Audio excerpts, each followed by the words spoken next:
How divisive is politics in the United States? Politicians stand accused of fanning the flames of polarization as the country reels from many problems. In an election year, coronavirus has had its toll on the economy, and now the death of Black American George Floyd has sparked protests in dozens of cities. So can America overcome its divisions? This is Inside Story.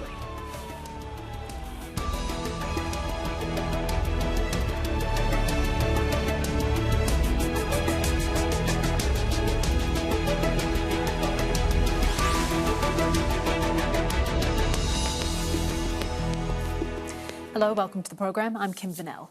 Running battles with the police, fires burning, looting and protesters arrested. Riots over the death of George Floyd have spread across dozens of US cities and close to President Donald Trump's doorstep as well at the White House. Governors have imposed curfews and dispatched National Guards. The Floyd case has reignited rage over the deaths of Black Americans at the hands of police and racial inequality. It's also opened a divisive political debate between Democrats and Republicans. President Donald Trump has promised to put an end to what he calls mob violence. Trump says healing is needed, but he's accused of doing the opposite, igniting tension. John Hendren reports from the city of Minneapolis, where it all started. This is what a curfew is supposed to look like. Few people on the street, few cars, and relative quiet. But it was a far cry from that just hours ago. Police and demonstrators faced off in an area they've been trading control of. A night ago, the police controlled an intersection behind me, and then demonstrators took it over in the day. Well, in the evening, the police came back in force, marching toward the protesters, shooting pellets and firing tear gas. It all took about 15 minutes to disperse the crowd. We spoke to some of the protesters, and this is what they had to say. They treat us, they throwing gas around, shooting us messing with up rubber our eyes, bullets, man. shooting us with rubber bullets. You feel me? My man's got blicked up in the back. Look at that, it hurt right there. Yeah, it hit me, man. We need our justice. We need our justice. The city will not rest until we get our justice. No justice, no peace. It's that, man. We out. One officer has been arrested and charged with murder, but there were 4 officers involved in the arrest of George Floyd that ended in his death. Now, the crowd says they want to stay out here in the streets of Minneapolis despite the curfew, despite the police presence, until all 4 of those officers are arrested. Well, President Donald Trump has also called on governors to be tougher with protesters. He's threatened to intervene with the military. His rival, Joe Biden, struck a different tone. The presumptive Democratic presidential nominee has called protests against police brutality right and necessary, but urged an end to violence. The act of protesting should never be allowed to overshadow the reason we protest, he said. It should not drive people away from the just cause that protest is meant to advance.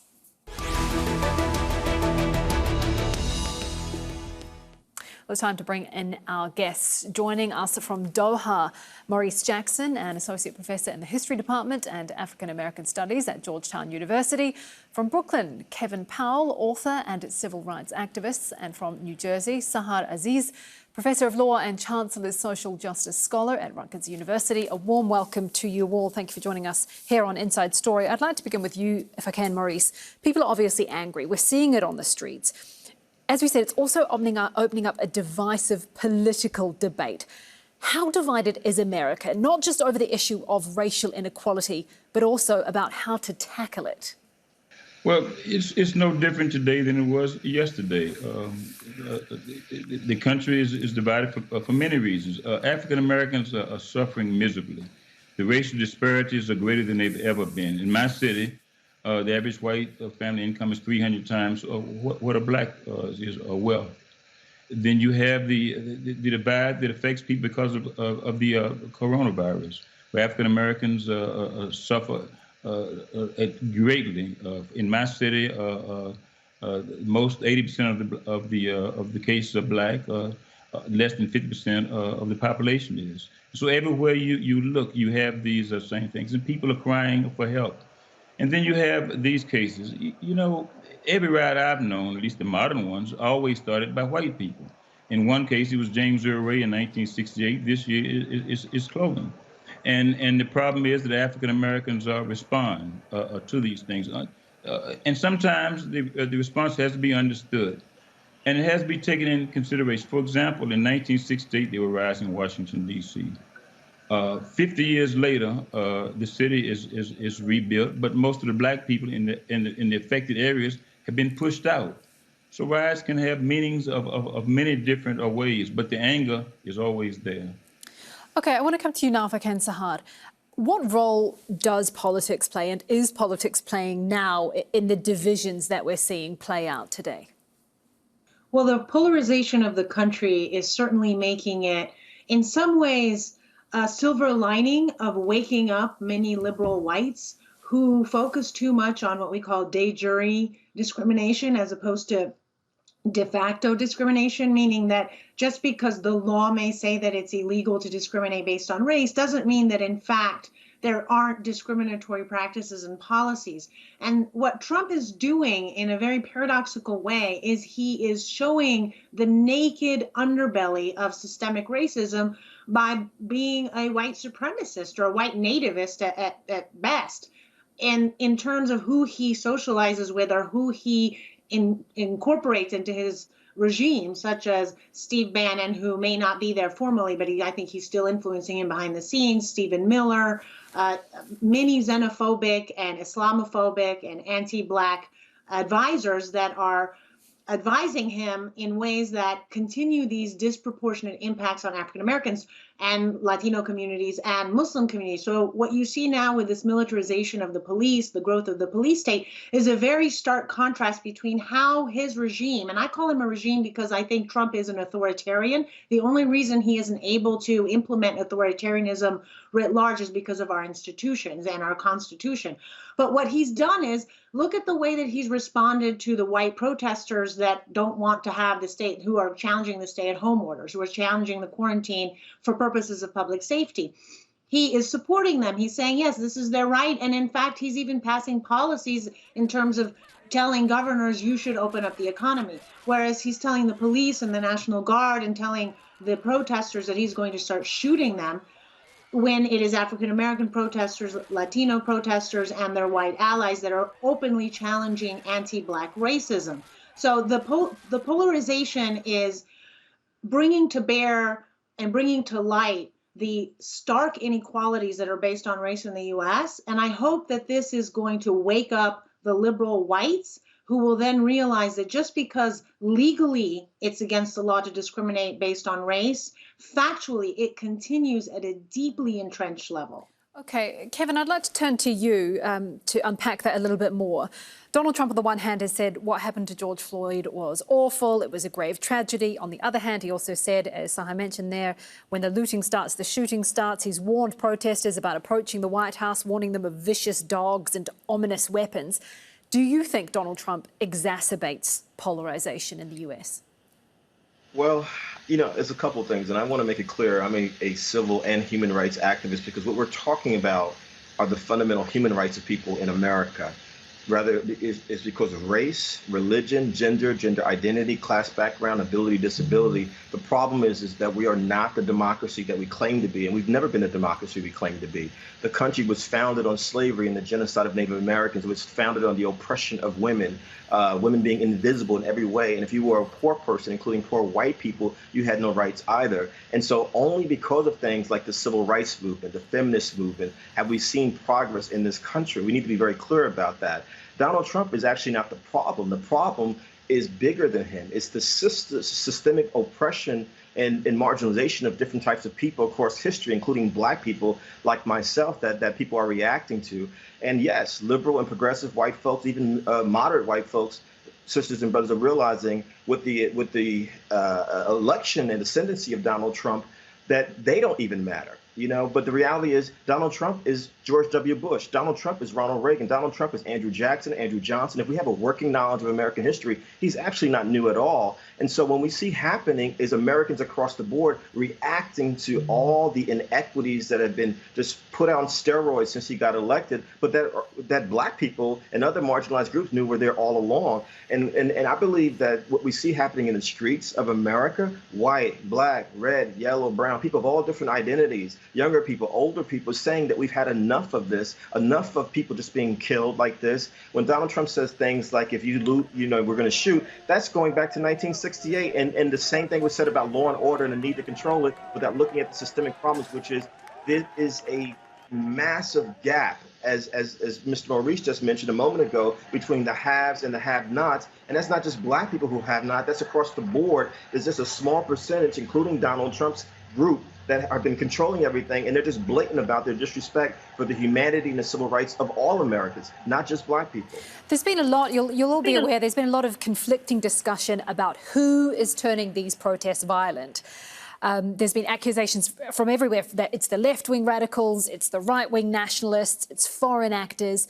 Maurice, are political parties assigning blame to advance their own agendas in this crisis? Well, I think they are. Let's look back. There's always precedent for this. When the Reichstag was burned in Germany, this gave Hitler, this was his first a massive step at the beginning of fascism. And you do have these forces, from what I can see, that have been involved in Minnesota. They have many names: Big Igloo, Bellington, all these.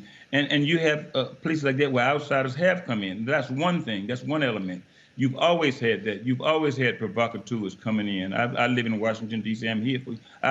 Seldom have I been in a demonstration where you've not had people who tried to do this. In many cases, they have been white outsiders and things like that. Now, the language coming from, as we've been said, the language is coming from Mr. Trump has basically been the language of fascism. It has been the language of takeover. It has been the language of blaming the victim. It has been the language of we will come out and shoot. And what happens here is that in many cases, the mayors of these cities want to use restraint. They want to stop. For example, in 1968 in Washington, D.C., the mayor of Washington, who had been chosen by Johnson, refused to put hard bullets in the guns. He said, we will only use rubber bullets. He said, my police will not shoot anyone. And that has to be the statement of the mayors here. But what Mr. Trump is doing by now talking about nationalizing, sending the National Guard, he wants to do this. This happened before in the United States, right in Washington, D.C., when Army veterans came in 1932 to demand their wage in something called the bonus march. This is where he sent General MacArthur and Eisenhower and others who got their training, the military training on attacking poor, in this case, white returning soldiers. So the language is now, I must say, that Mr. Biden, from what I've seen, has used a cautious language. He's calling for restraint, and he's calling for the end of the violence. And that is what a seasoned politician, whatever his motives are, he is saying in part the right things now. Okay, Sahad, we're talking there about the people in power, the people who have prominence, but are there structural flaws in the American political system which have created the situation we have today? Well, absolutely. I think the first thing we need to focus on is the culture of the police.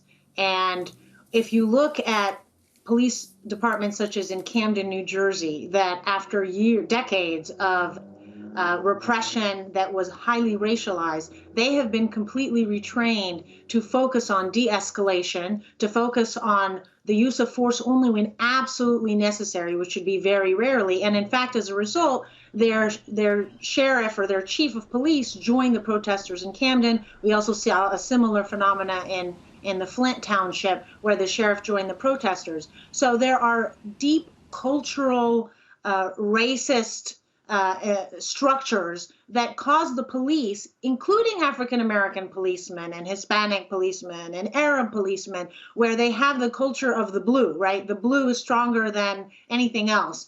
And then they start being acculturated to seeing the people as subjects, as people to rule and to control, rather than as compatriots or as people to serve as equal citizens. So there are deep structural flaws in how the police are trained. And then there is also the problem of not including in our public education system many of the historical facts that my colleagues have discussed today, and understanding that this is a settler colonial nation. And we talk about slavery as if it's something that's past, and we don't want to acknowledge in our school system the legacy of slavery in terms of very severe housing segregation along race that is also along class. It is no coincidence that a disproportionate number of African American and Latino students attend underfunded schools that are struggling because of the lack of resources, and then it continues this vicious cycle of poverty that intersects with race. And you can go on and on in terms of employment, in terms of social mobility. And these are all structures that, again, as I point to, maybe legally they're not acceptable, but factually that's the way that our society is functioning. And so I think what we need to do is we need to start focusing on reforming institutions and reforming structures at the local level, at the state level, and certainly at the federal level. But this is so baked into the fabric of our society. It's the invisible that we need to make visible that many people don't know where to start. So I would just suggest that we start not focusing so much on the law, because I think the law has failed this country, and focusing more on cultural changes and having more conversations that openly talk about race and talk about class and talk about gender in ways that don't blame whites, but make whites understand that they have privileges that they have to acknowledge, and then that is a responsibility for them to work with African American and Muslim and Latino and LGBTQ communities and women and other subordinated communities, that we must work together to bring our society to match the aspirations that we're taught in school. Kevin, I can see you nodding your head there. Is something you wanted to add to that? Well, the professor just said it so brilliantly, and I'm actually from New Jersey originally. I live in New York City, but I'm from Jersey City, and I went to Rutgers. The only reason why I was able to go to Rutgers was because of what she just talked about so brilliantly, so eloquently, that the people of the civil rights movement made change happen, and that they took to the streets, just like people are taking to the streets today with hashtag Me Too, with hashtag Black Lives Matter, and the work that they did helped to affect civil rights legislation that made it possible for people like me, who literally came from massive poverty, single mother, welfare, government assistance across the board. I'm a first-generation college student, because the laws had to be, programs had to be enacted, but it wouldn't have happened if people did not use their voices. That's the only way any society ever changes. That's just the harsh reality of it. And I think what people are saying today, what we're seeing is enough of police brutality, enough of racial profiling, enough of Islamophobia, anti-Semitism, homophobia, transphobia, enough of hatred of women, enough of rape culture, enough of ableism, enough of marginalizing, othering people when we claim to be, this wonderful melting pot of people. You cannot hate your people and claim to be a democracy. It doesn't go together. And so that's what we're seeing now. And she's absolutely right about structural changes. As she was talking about the police forces, I know that the police forces were modeled after the slave patrols that existed during slavery to discipline and monitor and brutalize people who were slaves, who actually wanted to or tried to escape from slavery. And so we understand that all of this is rooted in the founding of America, and America was founded on and became an economic power because of slavery. And so when you see a police officer with his knee on the neck of a black man in Minnesota in 2020, that is no different than what we have seen 100 years ago, 200 years ago, 300 years ago in this land that we call America. It's the same exact thing. Maurice, Trump's pitch to Black America is often look at the economy, look how it's improving lives. But as you said, we are in the middle of a pandemic. Economic inequality has been highlighted, even in fact supercharged by the coronavirus pandemic. What role does economic inequality have in the anger that we're seeing today? Well, thank you. Just as Mr. George made a plea for help as this police killed him, the young people out in the street today are making a plea for help. The fact is that America today in 2020 is more segregated than it was when I was a kid. And that says something. Growing up Kevin said growing up in the South, I grew up in the projects. And I understand that too. But now it is worse. In the city I live in, Washington, D.C., the public schools are 95% segregated. So it's worse. Economic inequality. African Americans in good times are double the number of unemployed. Now, out of the 40 million, economically, they are disproportionately unemployed. Health insurance, the lack of that. The lifespan, if you look at any chart, we just did a study at Georgetown, we found that the lifespan of African American men is about 15 years less than whites. A black man who finishes a college who makes less than a black man and woman who finish college make less than a white person who goes to high school economically.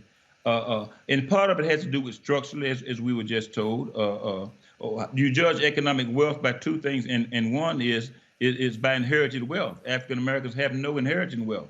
They come in the world with nothing, whereas many white families do come in with it. So you have all of those things, plus the systematic biases they do exist. Then you have the lack of education and educational programs at a time when they are being cut. They're being cut in high schools. We have very little programs. Apprenticeship programs are necessary where you can give job training to people. And then housing. The average black person is paying well over 35, 40%. One, you judge economics by the amount you pay in housing. No one should pay more than a third. And once it gets over 30, it's called burden. So they're burdened with 50 and 60% of their income.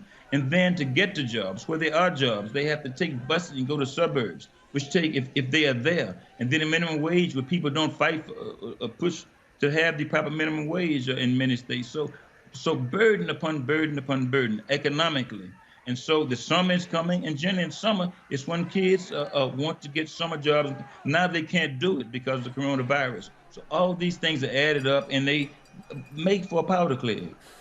We are, of course, in an election year. Sahar, does anything change structurally in terms of the driving forces that got us to this point, depending on who wins the election? Well, the elections are important in the short term, but not necessarily in the long term because of what my colleagues have said, that these are things that have been going on for decades and centuries. But what I want to point out is right now the game is that who can get the most people out to vote, because many of the studies have shown, particularly after the 2016 or 2018 upset, or excuse me, 2016 upset, when many people assumed that Clinton was going to win. The main reason that a politician or a candidate doesn't win is because their team, their party doesn't show up to vote. So what Trump is doing is he's going to get more racist, he's going to get more sexist, he's going to get more farther to the right in order to mobilize his base, in order to anger them to go out to the polls. And so what the Democrats have to do is they have to respond with that hate with love and progressive values, and to go and mobilize their base to go to the polls to save this country, to save the soul of this country from moving back 50 to 100 years, especially on race relations. And so the game is who can mobilize their base the most. And right now, Trump is trying to distract the population from the utter failures, many failures that he has demonstrated in dealing with a global pandemic.